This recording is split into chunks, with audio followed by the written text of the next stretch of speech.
The crown lay cold upon his brow, a circle of gold bought not with coin, but with the blood of rebels and the sweat of siege. Before Aethelred, the kingdom of Veridia was a fractured mosaic of fiefdoms, a land perpetually at war with itself, ruled by a council of bickering, weak-willed nobles. It was a dying realm. Aethelred, a man whose lineage was distant but whose ambition was immediate, took a chaotic realm and in a single brutal decade forged it into a steel-plated kingdom. His reign was the fire that hardened the soft iron of Veridia into the most formidable blade in the West. He was not a king of peace, but a king of order, not a sovereign of mercy, but one of unwavering, iron-willed justice. This is the tale of how a minor noble became King Aethelred II, the Ironclad, and changed the course of history. Aethelred was born not in a gilded nursery, but in the rough-hewn castle of a distant march lord, the son of a minor countess and a father whose identity was whispered about, but never confirmed. Rumors ranged from a foreign mercenary captain to a disgraced royal cousin. This ambiguous start instilled in him an early and profound distrust of hereditary privilege and a savage belief in merit. While his peers learned courtly dances and falconry, Aethelred consumed texts on military strategy, engineering, and jurisprudence. His early life was a calculated preparation for a destiny he alone envisioned. When the ruling king, Oswin the Feeble, died without a clear successor, the inevitable civil war, known as the War of the Five Eagles, erupted. Aethelred, then only 22, was a dark horse. He possessed no great army, only a small, fiercely loyal personal guard known as the Grey Cloaks, and a treasury bolstered by the shrewd sale of family assets.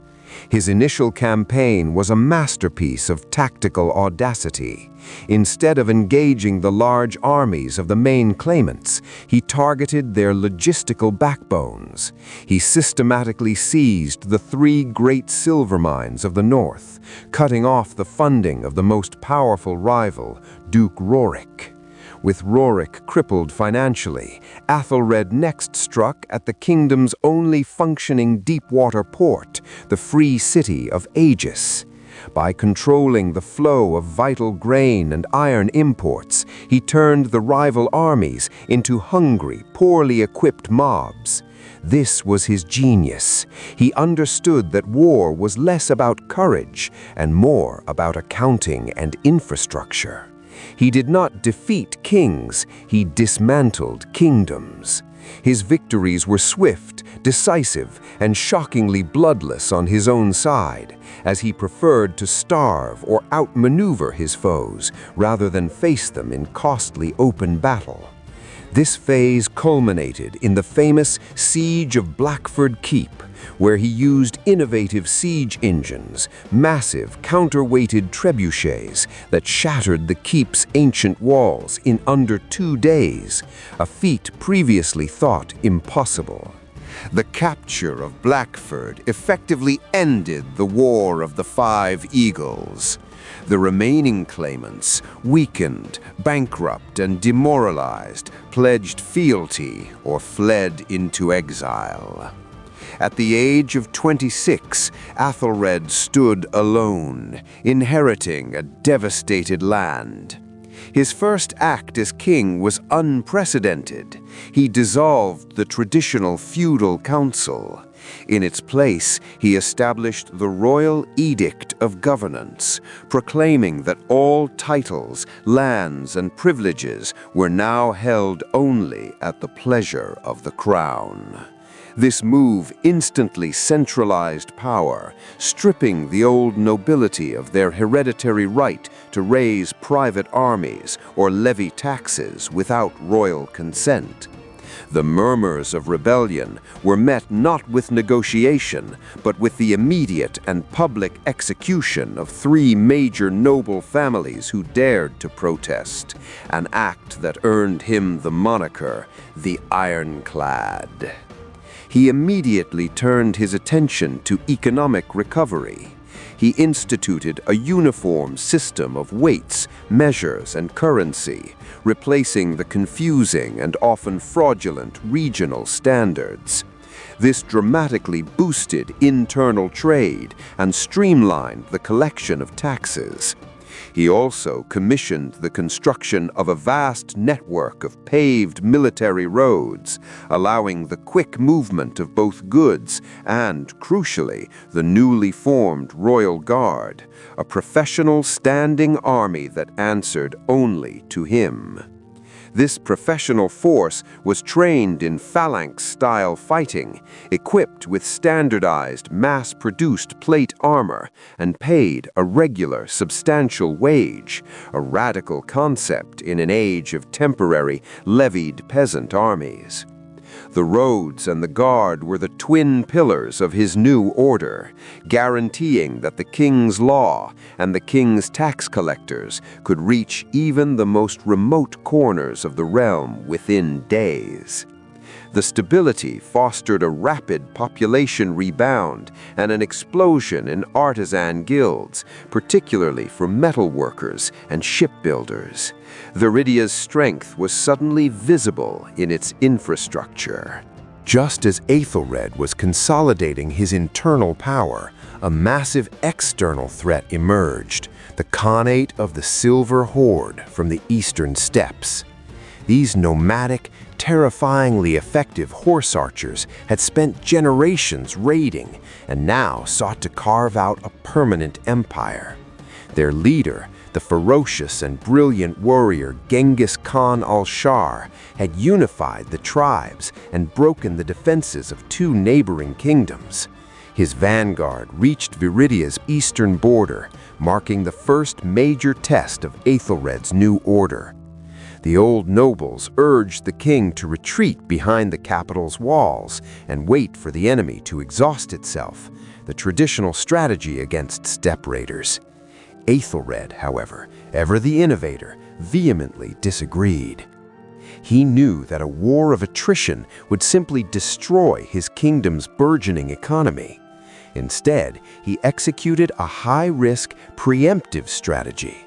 He ordered the construction of a line of specialized, heavily fortified forward garrisons along the border.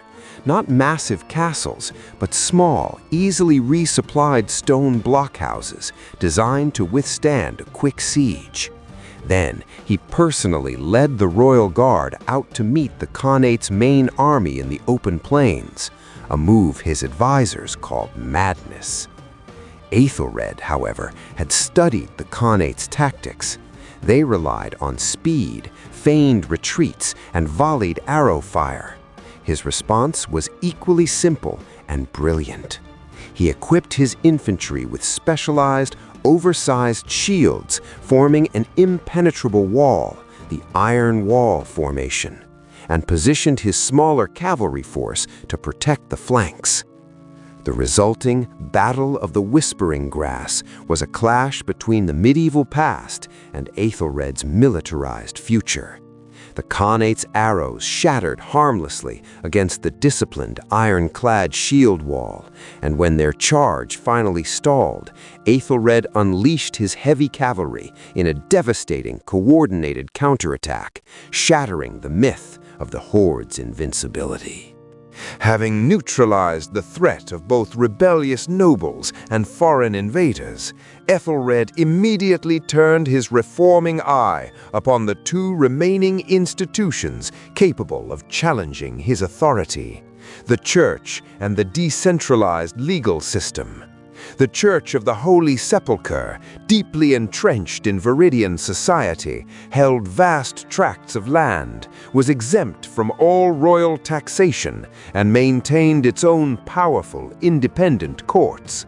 Aethelred viewed this as an unacceptable drain on the kingdom's resources and a direct challenge to the singularity of his rule. He did not seek to abolish the faith, which he pragmatically understood was essential for social cohesion, but to subordinate its terrestrial power entirely to the crown. His strategy was twofold and brilliantly executed. First, he issued the Edict of Clerical Tenure, 8RA, which declared that all church lands were now technically crown lands, held under a perpetual, tax-free lease. The catch was that this lease was subject to annual renewal based on the church's demonstrable loyalty to the crown and service to the realm, including a mandatory contribution of grain and iron to the royal treasury for famine relief and military stockpiling.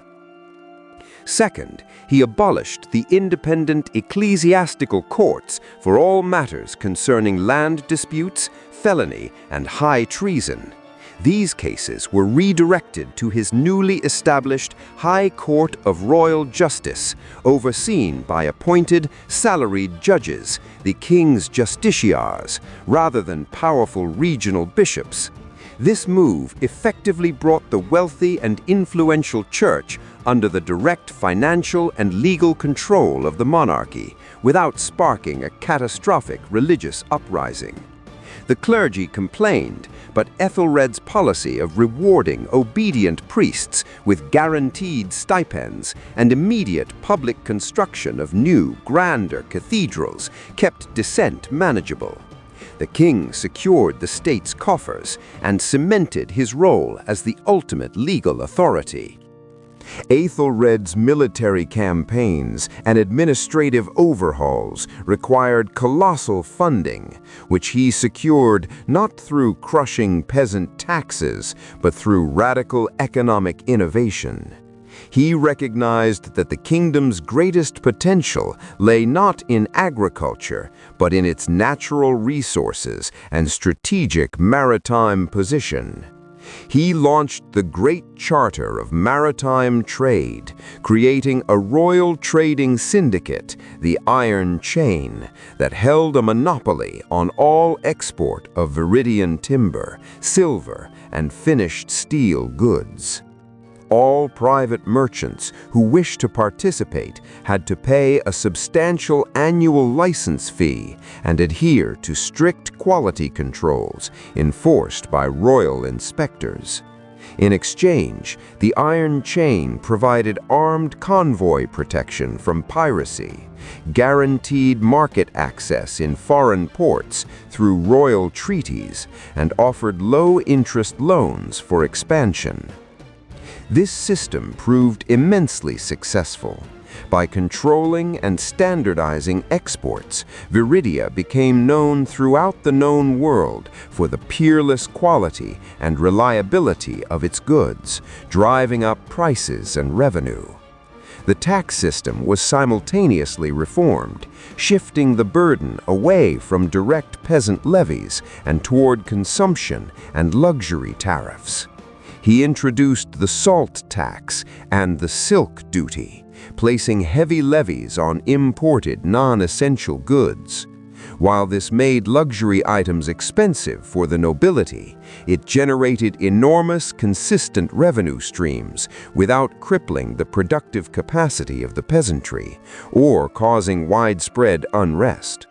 The influx of wealth funded the king's ambitious projects, including the establishment of royal universities dedicated to engineering and military science, and the construction of massive public works like aqueducts and flood control systems, further endearing him to the common people, who benefited directly from the stability and infrastructure. Despite his military successes, Aethelred was always wary of unnecessary conflict. preferring to secure his borders through calculated diplomacy backed by overwhelming strength. The neighboring kingdom of Aethelred, ruled by the powerful but vain King Aethelred, was the principal rival to Veridian dominance. Aethelred engaged Alaric in what history would call the Long Peace, a 15-year period marked by a constant, low-intensity diplomatic and economic conflict rather than open warfare. Aethelred's intelligence network, housed within the Department of Royal Ciphers, was perhaps his most formidable weapon. He employed a vast network of spies, merchants, and scholarly agents across Aethelred, not to assassinate, but to gather economic and political vulnerabilities. He would then exploit these weaknesses with surgical precision. For instance, upon learning that Alaric had heavily invested in a major textile industry, Aethelred flooded the international market with subsidized Veridian grain, forcing Aethelred to spend heavily on food imports, draining its treasury and crippling Alaric's ability to fund a standing army. Simultaneously, he sponsored anti-Alaric mercenary groups in the frontier territories, never openly declaring war, but keeping Aethelred perpetually distracted and financially exhausted. He mastered the art of winning without fighting. This strategic maneuvering solidified Veridia's position as the dominant power in the West, its borders secure not by constant military vigilance, but by the strategic manipulation of its rivals' internal affairs. In the middle years of his reign, secured by military might and economic dominance, King Aethelred's ambition turned from mere governance to monumental legacy. He sought to create a physical embodiment of his new order, a capital that was not a relic of the old feudal world, but a statement of unyielding, centralized power. He commissioned the construction of the Iron Citadel at the geographical heart of Veridia, a location strategically chosen for its distance from the old noble power centers and its proximity to the new military roads. This was to be his administrative hub, a city of steel and clean, practical stone, devoid of the winding alleyways and cramped quarters of the medieval norm. The citadel was an engineering marvel, designed with a revolutionary grid system, featuring immense public squares and fortified administrative blocks known as the Halls of Edict. Its construction employed thousands of skilled laborers, paid with royal silver, further boosting the internal economy. Aethelred's personal hand in the design was evident. The walls were lined not with decorative crenellations, but with smooth, thick slabs of polished black basalt, specifically angled to deflect siege weaponry. The entire complex was less a castle and more a massive, self-contained bureaucratic and military machine.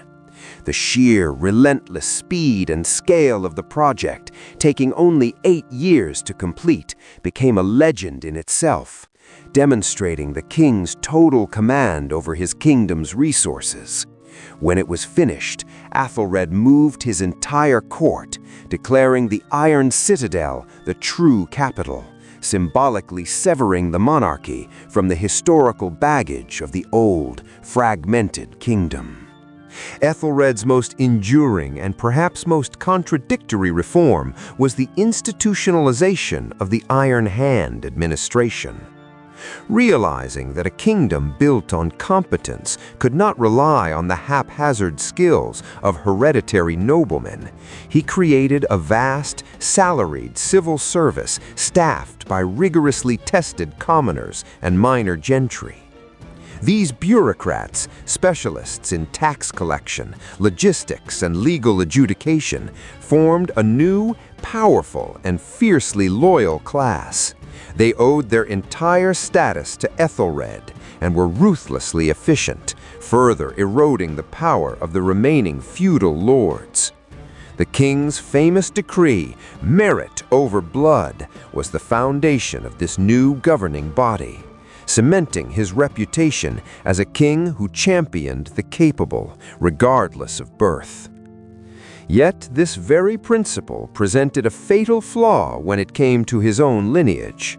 Aethelred had two legitimate sons, Prince Otho and Prince Valerius, both raised in the rigid intellectual discipline of the citadel. Unfortunately, neither possessed their father's iron will or strategic genius. Otho was a timid scholar, and Valerius an overindulged pleasure seeker.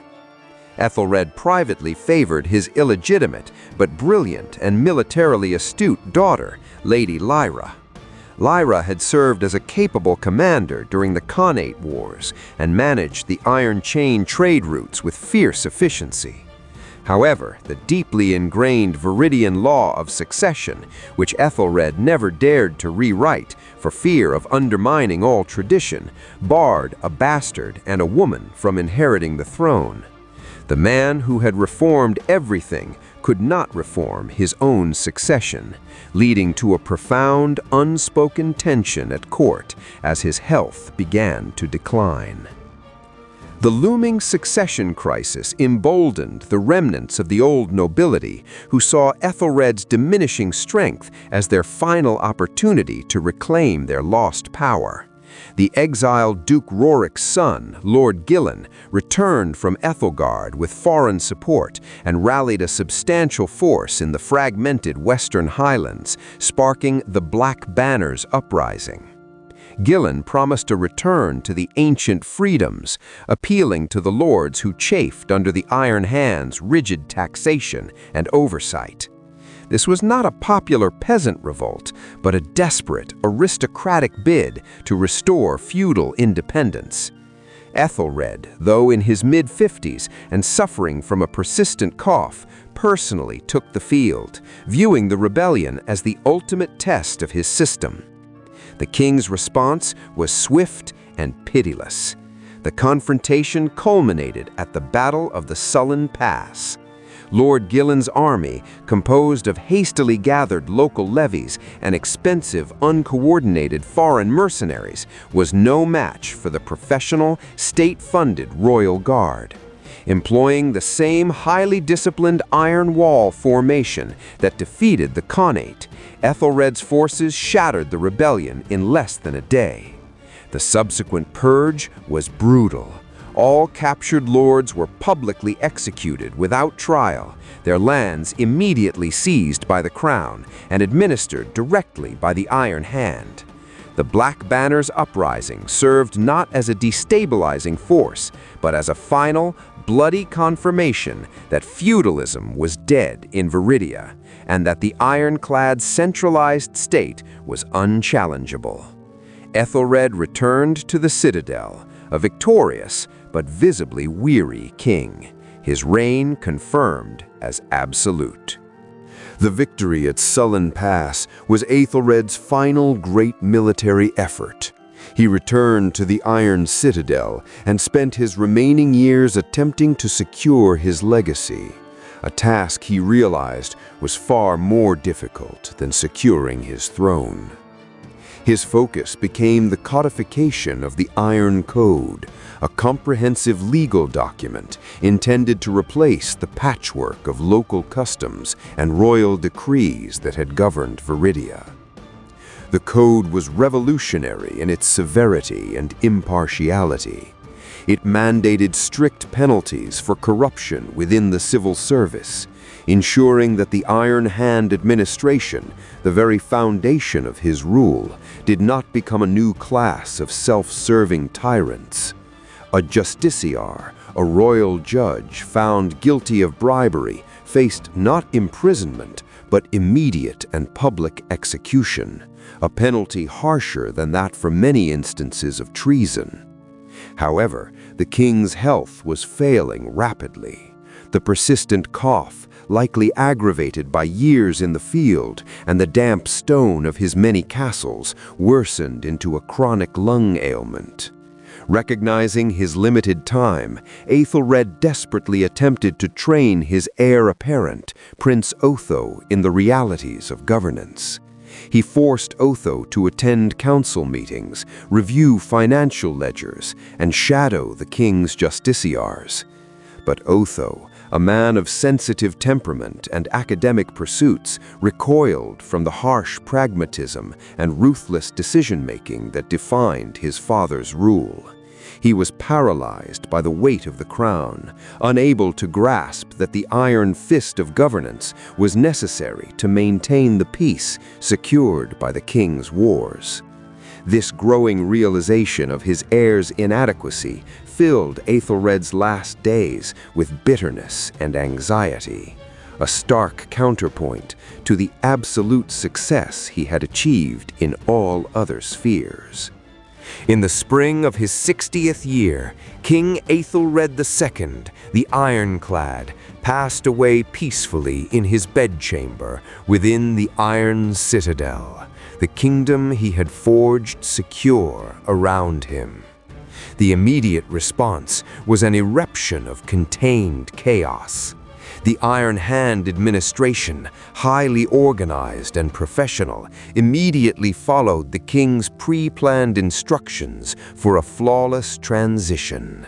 The gates of the citadel were sealed, the royal guard deployed to key administrative points, and a full formal assembly of the Privy Council was called. Prince Otho was crowned the very next morning as King Otho I, the Scholar. But the transition was fragile. The two main factions that had been held in check by Aethelred's personal authority immediately began to clash. The first faction was the Iron Hand Loyalists, led by the Master Justiciar, Lord Veric, who insisted on maintaining the centralized, merit-based administration and its severe taxation policies. The second faction was the Old Guard Revival, a coalition of remaining powerful landed gentry, supported by the restless, militaristic Prince Valerius, Otho's younger brother, who demanded the immediate dismantling of the Iron Code and a return to the decentralized system, promising Valerius a greater share of power in return for his support.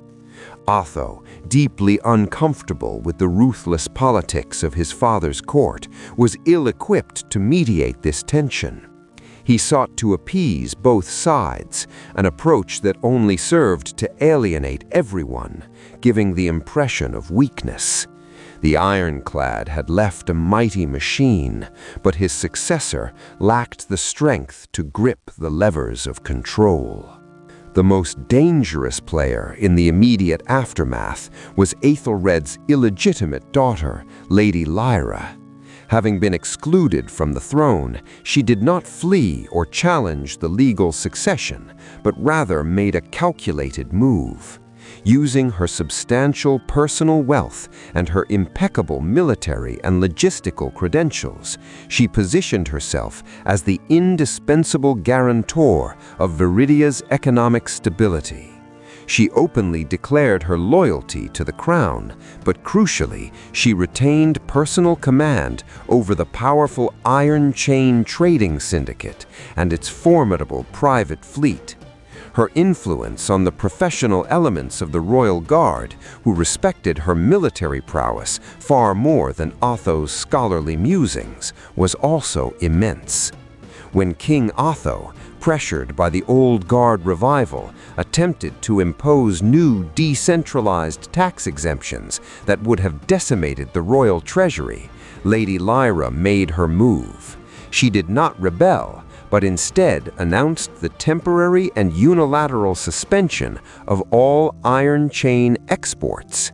This economic strike, perfectly timed, threatened to bankrupt the entire kingdom within weeks, proving that the king, without Aethelred's economic infrastructure, was powerless.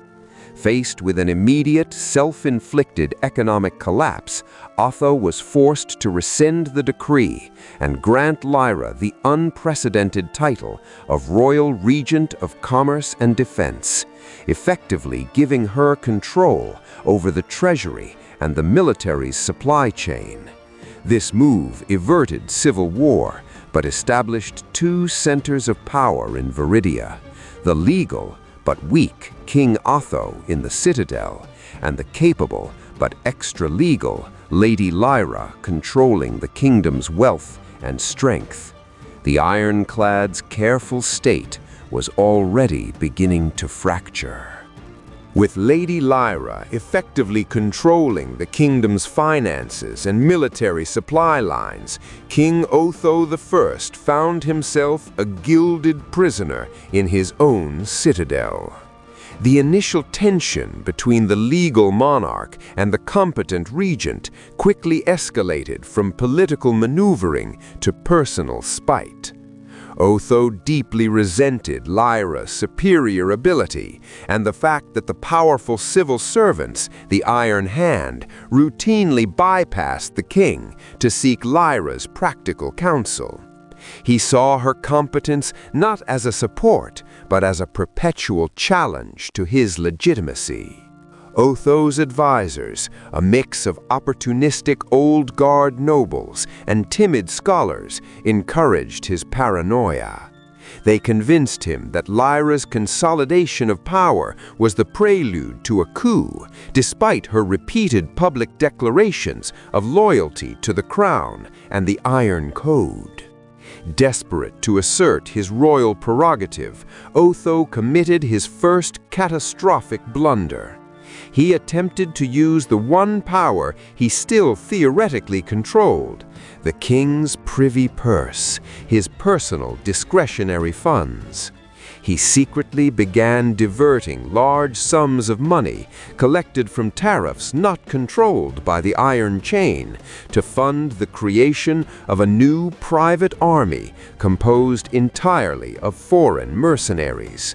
The goal was to build a force that owed allegiance only to the king, capable of neutralizing Lyra's influence over the royal guard.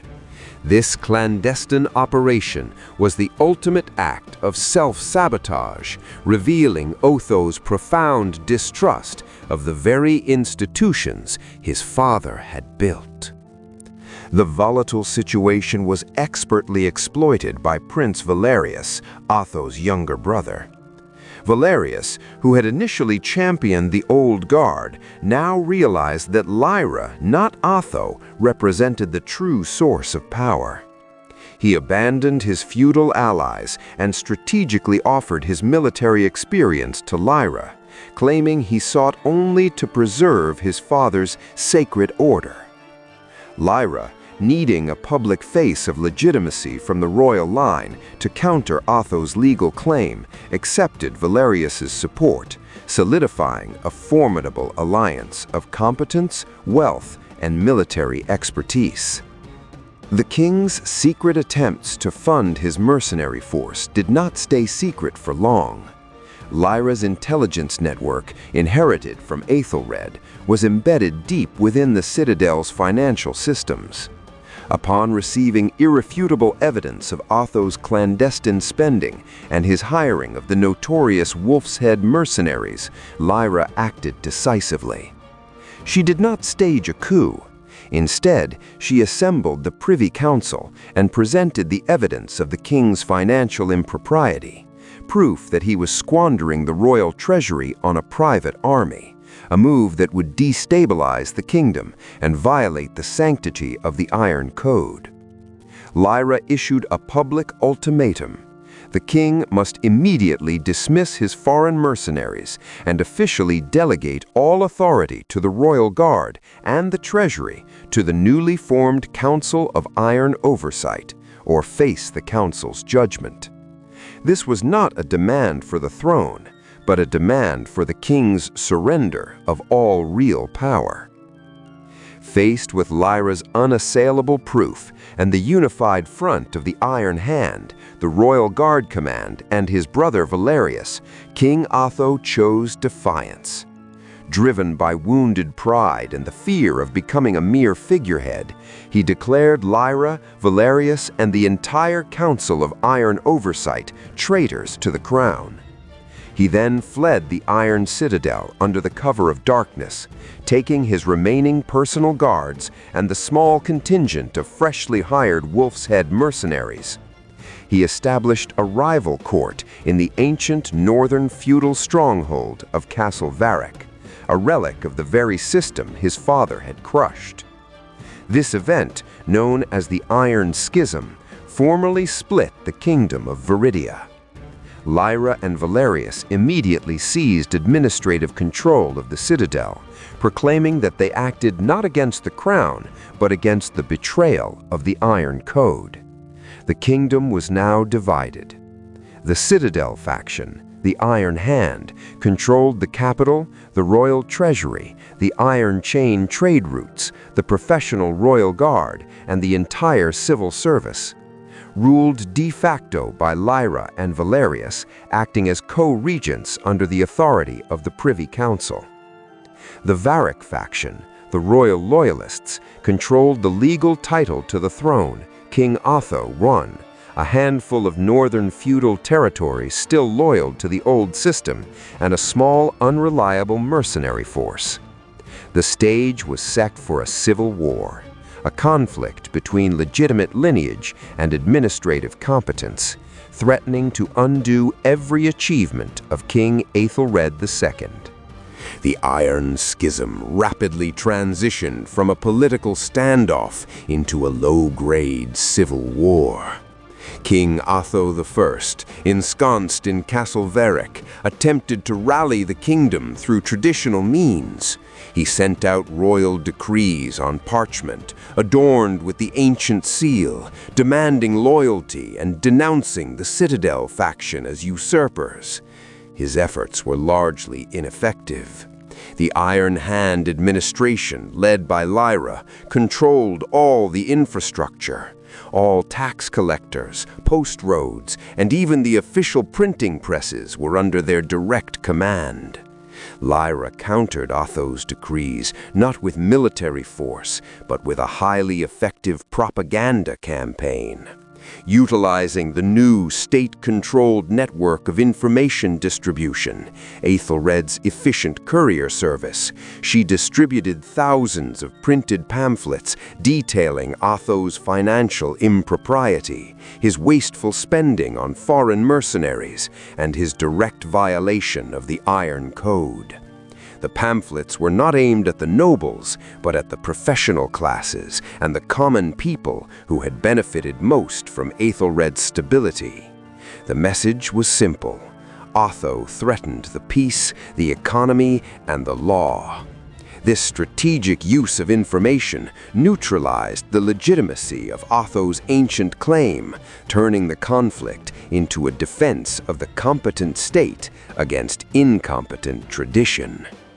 Otho's failure to secure the citadel's vast treasury proved fatal, as his mercenary army quickly became unreliable due to delayed payments, whereas Lyra's royal guard was paid and provisioned on time, down to the last copper coin. Realizing that a costly pitched battle was exactly what Otho's fragile coalition needed to gain moral credibility, Lyra and Valerius chose a strategic approach that mirrored Aethelred's own early campaigns. They launched a campaign of economic strangulation. Prince Valerius, leading the royal guard, did not march directly on Castle Varric. Instead, he systematically seized all the major grain routes and river crossings leading to the northern feudal territories supporting Otho. This was known as the Campaign of Blockade. The goal was to prove that Otho's reliance on feudal loyalties was futile against the centralized logistics of the Iron Hand. The citadel forces were supplied by the Iron Chain, moving food, munitions, and medical supplies with clockwork precision via the military roads. Meanwhile, the northern lords were left to provision Otho's court and the mercenaries themselves, quickly draining their limited local reserves. The Wolf's Head mercenaries, whose loyalty was purely transactional, began to desert in large numbers, realizing they were fighting for a king who could not feed or pay them. The blockade proved highly effective. After 3 months, the feudal lords allied with Otho began to send secret envoys to Lyra and Valerius, offering their fealty in exchange for guaranteed provisioning and a promise to maintain the Iron Code's stability.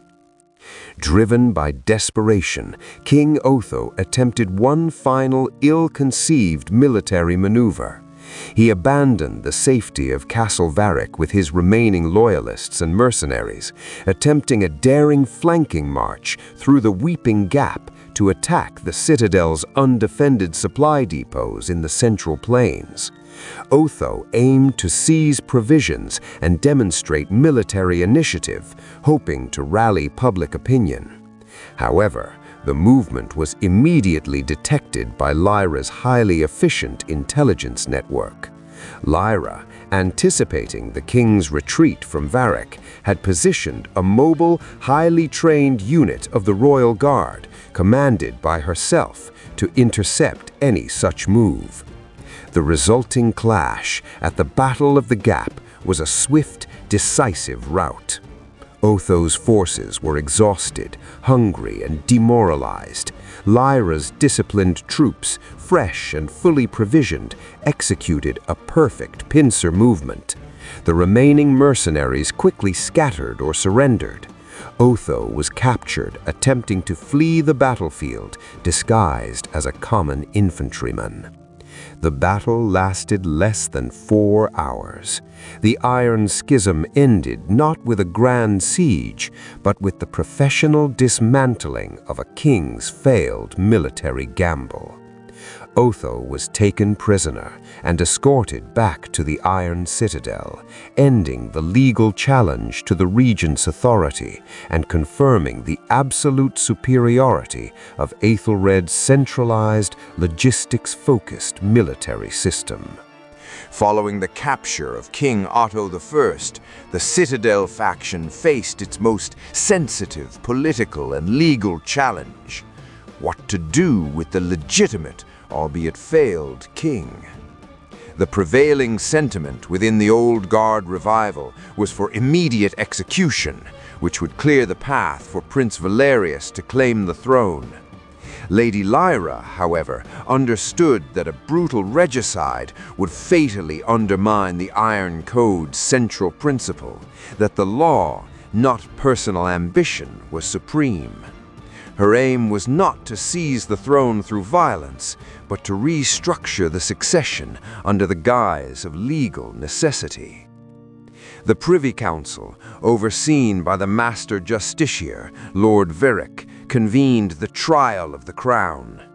Otto was not charged with treason, a crime which, by definition, only a subject could commit against the crown, but with malfeasance of the royal trust. The charges focused specifically on his violation of the Iron Code, diverting royal funds for a private mercenary army, failing to uphold his oath to the state's security, and causing financial instability. The trial was public and meticulously documented, becoming a powerful spectacle designed to legitimize the Iron Hand's power. Otto, in his defense, offered only a desperate plea of royal prerogative. The court ruled unanimously against him. The sentence, however, was revolutionary. Otto was stripped of all royal titles and honors, not by execution, but by legal incapacitation. He was declared mentally and administratively unfit to rule, and was sentenced to perpetual, comfortable confinement in a royal monastery, effectively removing the legal king without staining the throne with his blood. With the legal king incapacitated, the Privy Council formally recognized Prince Valerius as the sole remaining legitimate male heir, elevating him to the throne as King Valerius I, the Steadfast. This was a carefully orchestrated political move that maintained the strict letter of Veridian succession law while ensuring the continued dominance of the Iron Hand. Valerius, unlike his brother, was pragmatic, ambitious, and understood that the source of true power in Veridia lay in the bureaucratic machine Aethelred had created. He immediately reaffirmed the Iron Code, publicly abolished all remnants of the ancient feudal taxes, and ratified Lyra's position. Lady Lyra, still ineligible for the crown, was officially granted the new, unprecedented title of High Chancellor of Veridia. This title cemented her role as the effective co-ruler, giving her permanent and codified control over the military, the treasury, and the entire Iron Hand administration. The relationship between Valerius and Lyra was a unique political partnership. Valerius provided the necessary legal and symbolic legitimacy, while Lyra provided the administrative and strategic competence.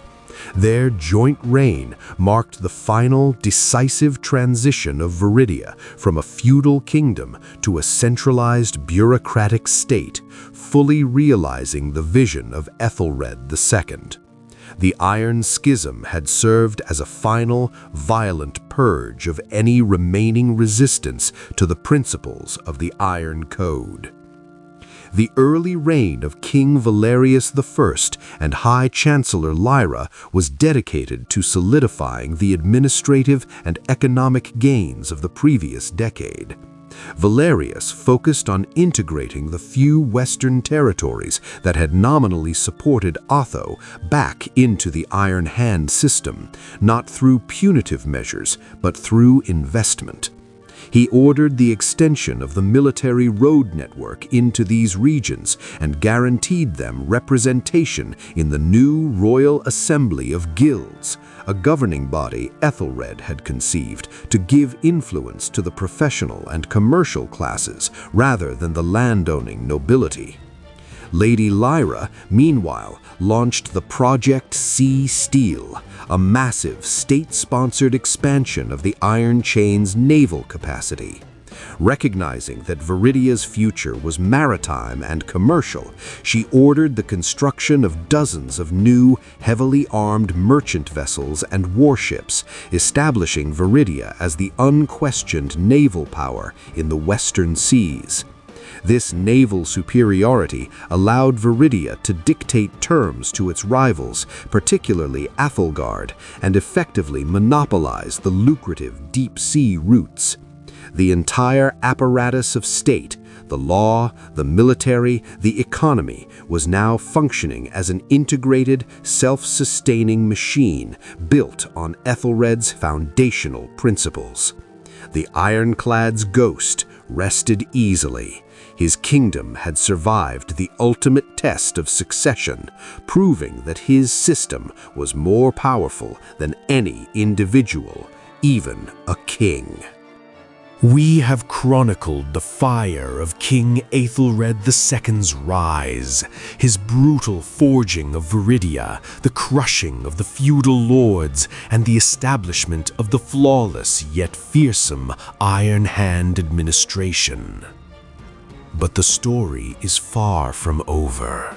The old king may have built the system, but the next generation, the weak scholar King Otho, the ambitious Prince Valerius, and the formidable, illegitimate Lady Lyra nearly tore it all down. The realm has just emerged from the devastating Iron Schism, secured by Lyra's relentless competence, and now stands at a precipice. Will this new, untested leadership survive the foreign threats Aethelred held at bay? Can Veridia transition from a stable kingdom to an unchallenged empire? The greatest trials, the ultimate wars, and the final defining moment of the Ironclad's legacy await. Don't miss the conclusion to this epic saga. Make sure you are subscribed to Boring Calm History to catch Part 2, where the Ironclad's heirs confront the world and decide the fate of the Veridian Empire.